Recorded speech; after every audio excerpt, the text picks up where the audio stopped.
જામનગર જિલ્લામાં ટેકાના ભાવની ખરીદી બંધ થઈ કમોસમી વરસાદની આગાહીને લઈ આ નિર્ણય લેવાયો છે। જામનગર, ધ્રોલ અને લાલપુર સહિતના તમામ કેન્દ્ર એક દિવસ માટે બંધ છે।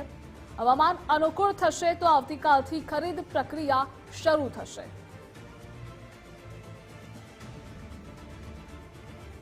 એક તરફ હવામાન વિભાગ દ્વારા કમોસમી વરસાદની આગાહી કરવામાં આવી છે। ઘણા ખરા વિસ્તારોમાં વરસાદ વરસી પણ રહ્યો છે, ત્યારે જામનગર જિલ્લામાં ટેકાના ભાવની ખરીદી બંધ કરવામાં આવી છે।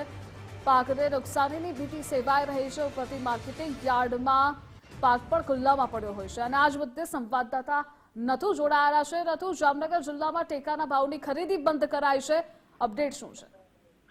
જી બિલકુલ ધ્રુવિશા, જે રીતના હવામાન ખાતાએ માવઠાની આગાહી કરી છે, જેના પગલે સાવચેતીના ભાગરૂપે જિલ્લા કલેક્ટર દ્વારા જે ટેકાના ભાવની મગફળીની ખરીદી કરવામાં આવી રહી છે, તેના તમામ કેન્દ્રો 2 દિવસ બંધ રાખવાનો આદેશ આપ્યો છે। જેને લઈને જામનગરનો હાપાયાર્ડ સહિત ધ્રોલ, જે લાલપુર કેન્દ્રો આવેલા છે, ત્યાં ખેડૂતોને પોતાની મગફળી નહીં લઈ આવવાની સૂચના આપવામાં આવી છે અને આગામી 2 દિવસ સુધી કોઈ ખરીદ પ્રક્રિયા નહીં થઈ શકે। એટલે કે માવઠાને લઈને 2 દિવસ જે ટેકાના ભાવની મગફળીની ખરીદી છે તે બંધ રહેશે અને 2 દિવસ બાદ હવામાનની અનુકૂળતાને લઈને જો હવામાન સારું હશે તો ખરીદ પ્રક્રિયા પુનઃ શરૂ થશે તેમ કહેવામાં આવી રહ્યું છે। જી ધ્રુવિશા। જી નથુ, જોડાવા બદલ આભાર આપનો।